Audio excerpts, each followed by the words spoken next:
क्या बताऊँ आज? बेसिक बेसिक बताती हूँ जो हम और आप स्कूल में पढ़े हुए हैं। The definition of health. ठीक है, बिकॉज हम ये ठीक से नहीं जानते हैं। अब ये मेरी डेफिनेशन है, WHO की डेफिनेशन है। Health is a state of complete physical, mental and social wellbeing, not merely the absence of disease और इन्फर्मिटी। माने क्या?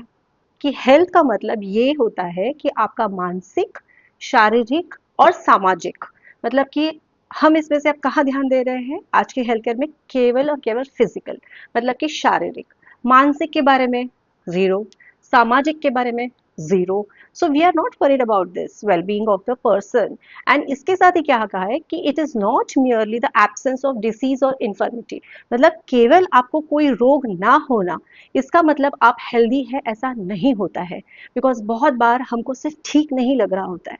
मेरे पास कितने पेशेंट आते हैं और कहते हैं कि डॉक्टर मुझे सिर्फ ना पता नहीं क्यों अच्छा नहीं लग रहा है, and I am not feeling like before, मतलब मैं जो पहले थी ना अब वो नहीं फील हो रहा है। Guys, this is also disease. और ये कहाँ पे सुना जाता है, कहाँ पे समझा जाता है? केवल और केवल होम्योपैथी में। बिकॉज जब आप होम्योपैथ, मतलब मेरे पास जब मेरे पेशेंट्स आते हैं तो मैं उनको सबसे पहला सवाल पूछती हूँ कि क्या हुआ है लाइफ में, क्या दिक्कत है, क्या परेशानी है। और that is the first touching the mental wellbeing of the patient. And वहां से जब हम केस टेकिंग करके कंप्लीटली एनालिसिस पे आते हैं तो हम एक देते हैं एक सटीक रेमेडी जहाँ पे पेशेंट का ना ही फिजिकल बट इमोशनल वेलबींग भी बैलेंस किया जाता है।